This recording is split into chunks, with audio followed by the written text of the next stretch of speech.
All right, guys. Welcome to another Facebook Live video here. This one is in response to a post that I saw this morning by a guy by the name of David. He asked a question in our Facebook group, our keyboard Facebook group. How do you make your chords sound more gospel sounding? And that's a great question. I know for me, because I grew up in churches that did a lot of gospel music, and you've got different variants of gospel music. You've got Southern gospel, you've got black gospel, you've got just different kind of things in between. And sometimes even in modern praise and worship music today, we get just little subtleties of gospel in there. And I'm seeing more and more artists begin to incorporate that in there. It's just kind of a subtle shift. But so it's a great question. How do you make your chords sound more gospel-like? And for me, I grew up in churches where we did just a lot of black gospel kind of stuff. I grew up on Brooklyn Tabernacle Choir. If you're familiar with them, they're an awesome choir based out of Brooklyn, New York. And just the stuff that they would come out with just sounded so amazing. I mean, they're Grammy Award-winning choir, and I just really cut my teeth as a keyboard player on that kind of stuff, and then started moving into more kind of urban stuff. I mean, I played Israel Houghton New Breed stuff for years, and if you're familiar with them, and so just a lot of great color to the sound that we're playing. And I think you need to realize a couple of things about playing gospel music. How do you make your chords sound more gospel? Well, gospel and jazz has a lot of similarities in it, in that they use what we call extensions and alterations. And so you kind of have to know that a little bit. I can remember as a teenager going to some of my friends' churches, African-American churches, and the keyboard player would, whether it was just the keyboard player, the organist would be playing just all this just really cool sounding stuff. And I'd ask them, hey, what's that chord? And they couldn't tell me. They just did it because it was basically rote. They had done it for so long. And so I'd say, hey, play that chord, because I had a good theory background. I'd say, play that chord. And I'd look at what they were playing and be like, oh, that's a D flat 13 sharp 11. And they're like, oh, I didn't know that. And then they're like, now they know what they're playing. So really being able to get into those extensions and alterations is key as far as gospel music is concerned. That's really what gives it that sound. And so one example was, how do you take like a 2-5-1 chord progression? Now, if you're not familiar with using numbers as it relates to chords, that's not what this video is about in that explanation. So I'll do another video that talks about the number system, but just to help kind of move things along, I will refer to things in terms of numbers, and I'll try to refer to the chords. But I mean, you can play gospel music in a variety of chords. A lot of times it's on the black keys. It's going to be in D flat, E flat, G flat, A flat, those kinds of keys. But you can do it in more, just more traditional keys like C, F, G, and so on. And so how do you take something, that goes from, it sounds fairly simple, fairly straight. How do you take it from that to that? And that really has to do with extensions and alterations. You start using seventh chords, if you're familiar with that concept of using seventh chords. So I'm going to talk a little bit about that. Won't get too heavy into it, because we're going to have some things on Worship Artistry that dig into that more. But the first are extensions. Anytime you go past your octave in a given key. So let's just take G, for example. We got G, which is going to be 1, 2, 3, 4, 5, 6, 7, and then it starts over with 8. As you go past 8, you can go to a 9, 10, 11, 12, 13, 14, and then it starts over again on that G. So we started here on this G, we went up to this one. So we've got a 1, 2, 3, 4, 5, 6, 7. Those we know. You have 7 scale degrees in your major scale. And then the octave is 8, it starts over. Then we have 9. We don't have a 10th. We don't really call this a 10th, and you don't see that in chords because the 10th is just the 3rd. But you do have a 9, and you'll notice that the 9 is going to be identical to the 2 in the scale degree. Don't let this confuse you as far as chords and scale degrees. We're talking about scale degrees right now. So the 1 is G, A is going to be the 2. It's identical to the 9, but it's different in terms of function, and we'll talk about that in just a second. So you got the 9, 10, we don't call it a 10, it's just a 3, and then 11, which is going to be identical to the 4, but again, function is going to be different. You got your 5, which would be a 12, and then your 6 is going to be the 13. 6 and 13 are identical, again, different in function. So if I just broke this up into thirds, we have a 1, 3, 5, 7, and then we jump to a 9, 11, 13. Those are our extensions, 9, 11, and 13. If I take that and bump it down an octave, I've now got all 7 scale degrees. If I move my hand here, 9, 11, 13, same thing as 2, 4, 6. Add the 1, the 3, the 5, and the 7, and I've got my entire scale right there, and then it starts over. So the key to this, as far as these extensions, is going to be function. Really, when you have extensions, 9, 11, and 13, that's going to be some kind of 7th chord. By 7th chord, I mean you can take G.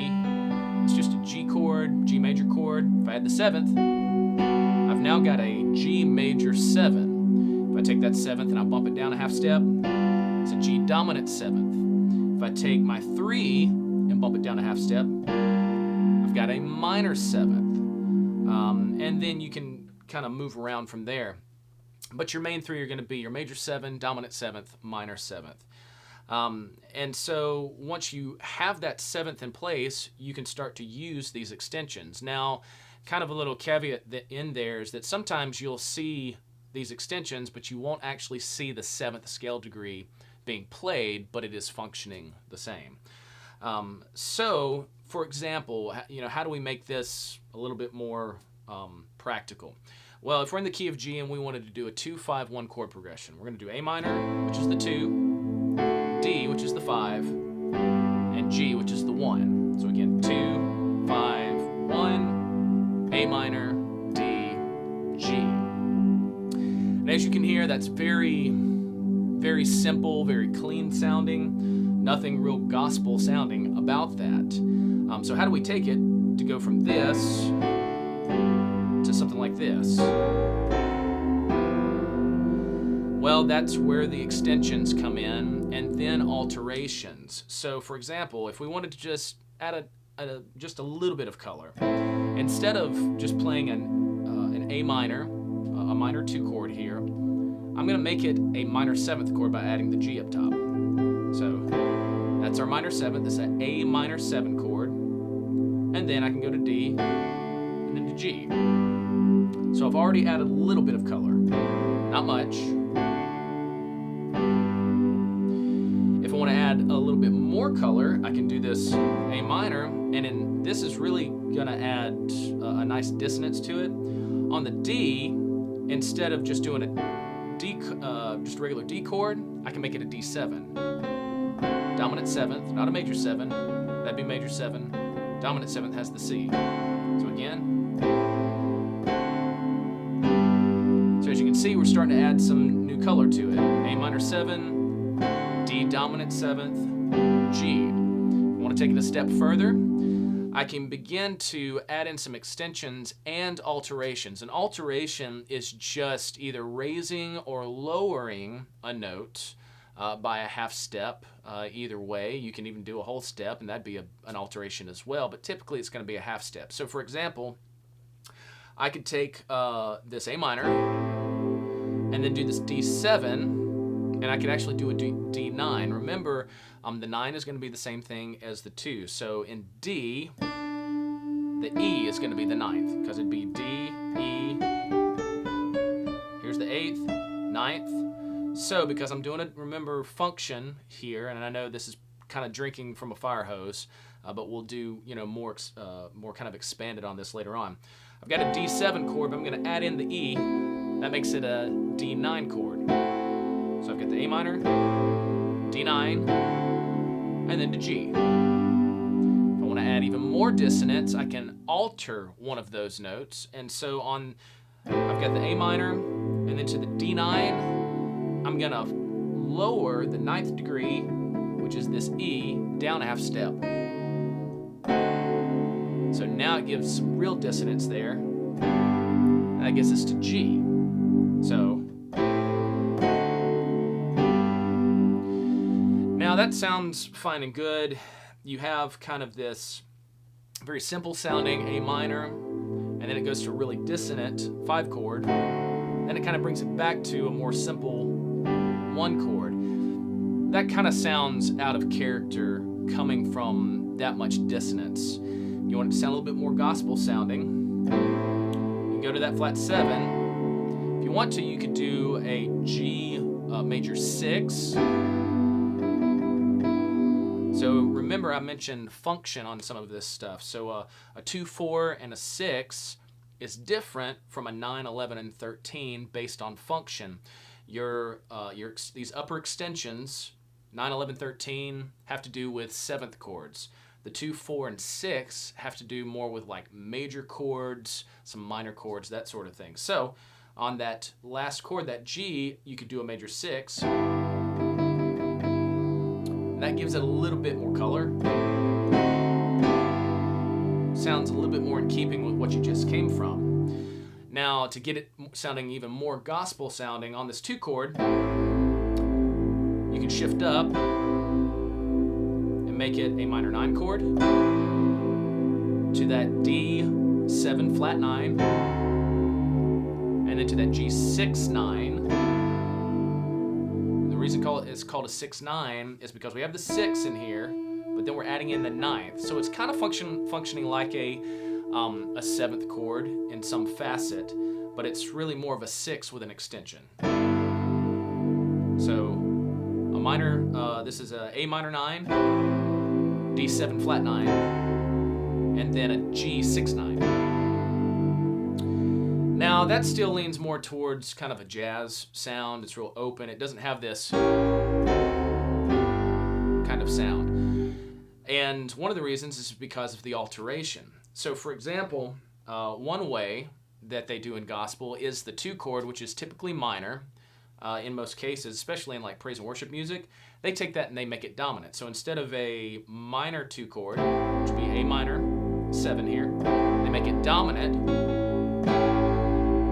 And then they go to a dominant 7 chord. And then they go to another dominant 7th chord on the 1.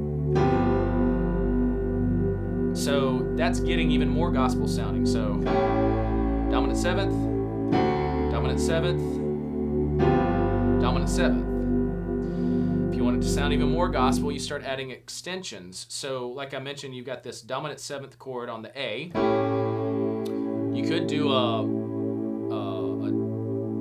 kind of a 9 chord. But instead of having the 9, remember a minute ago I flat that 9 on the D. You do the same thing on this A minor. So there's that chord you were hearing.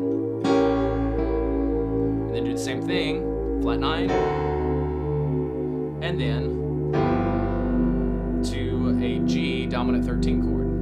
So the dominant 13, meaning we've got a dominant 7th chord, we're adding in the 13. So I've got my G, got my 7th, my 3rd, and my 13. So again, here's the 2 chord, 5 chord, and the 1 chord. And that's where you start getting more into the realm of gospel music, just because of these extensions and alterations.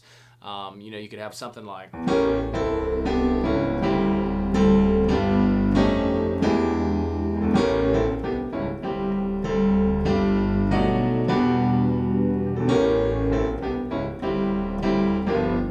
kind of feel. And all that is, I'm just doing kind of a walk down on that. I'm using that A dominant 7 flat 9. As I walk up, I'm walking down. Half step.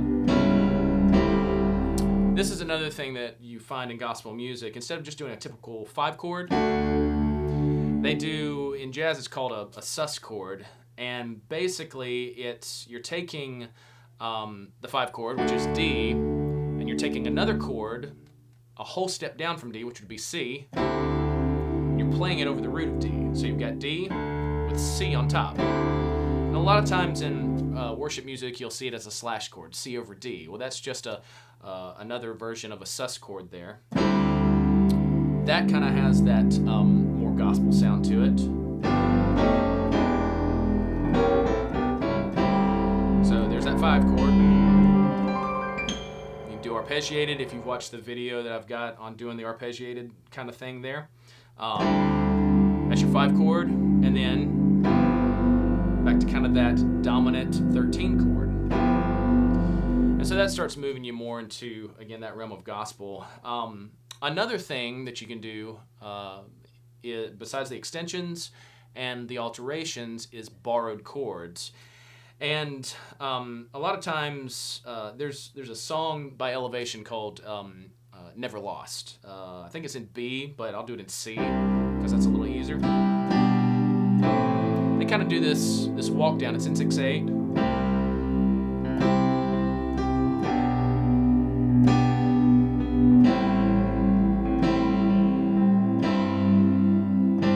See, this is real simple sounding.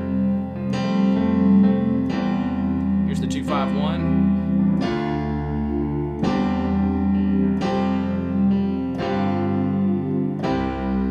So that was kind of a real easy way of doing it. One of the things, instead of just continuing to do that walk down, is they use borrowed chords. So we have a kind of 1.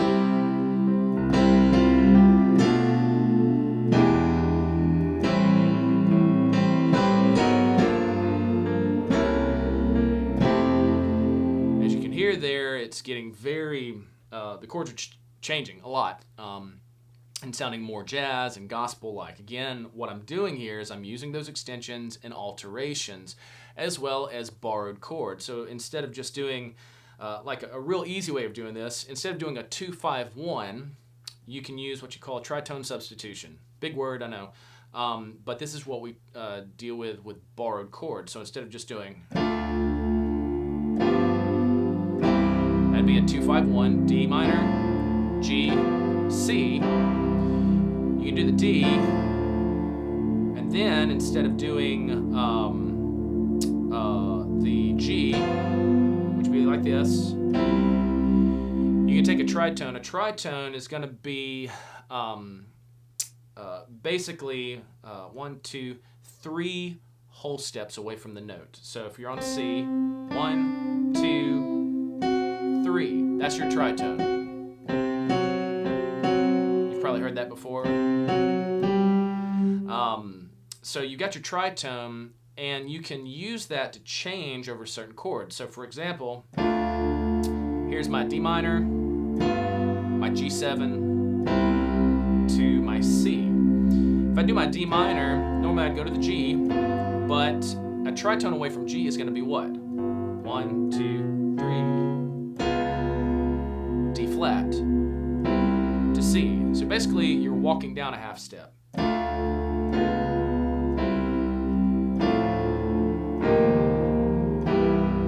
Same thing, very elaborate chord.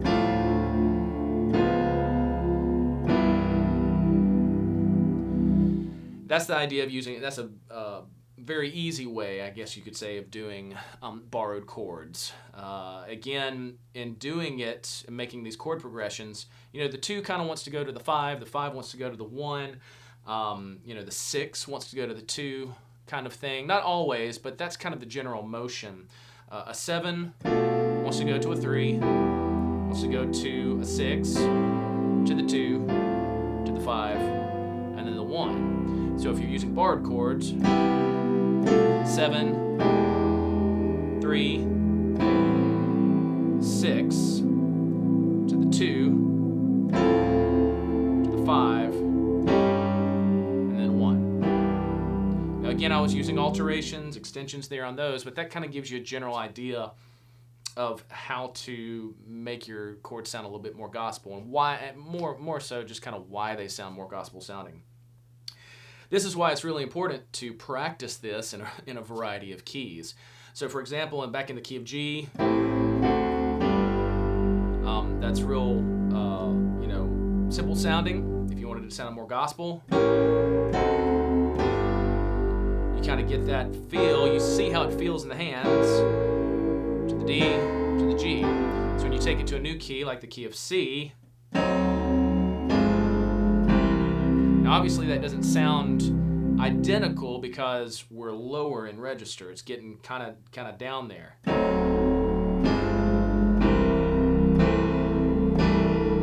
As you can hear, I'm adding those extensions there. But you really want to practice these things in a variety of keys, just so that, when you get into the moment, you can do it in any key that you need to. So again, just kind of recap, how to make your chords sound kind of that more gospel sounding. You want to learn your extensions, which is the 9, 11, and 13. You want to learn alterations, which is going to either be to flat those notes or sharp those notes. So like a flat 9, sometimes a sharp 9. You can have a sharp 11. So you'd have, I'm in D flat, so I've got a G, which is going to be a sharp 11. And then you can have a 13 or a flat 13. You wouldn't have a sharp 13 because that's going to make it a dominant 7th kind of chord. So you've got these extensions, these alterations, and then finally borrowed chords. There are some great resources out there that take you just real simply through all 12 keys, doing your 2-5-1 chord progression. So you could just have that's basically the easiest way to do a 2-5-1 in the key of C. And then you start learning to use the tritone, and then you start changing keys, moving around. But that really is kind of the foundation there behind gospel music, as far as just playing it on the keys. If you want to make your chords sound more gospel, start learning those extensions, add those alterations, begin to learn about borrowed chords, and then that's really where you get to that level of like Israel and Brooklyn Tab, and just those very great gospel artists out there in the music that they're writing. So if you got any questions, feel free to hit me up, Ryan, at worshipartistry.com. You can leave some comments here on the video, and I'll be glad to answer anything that you got. Hope you guys have a great day. Take care.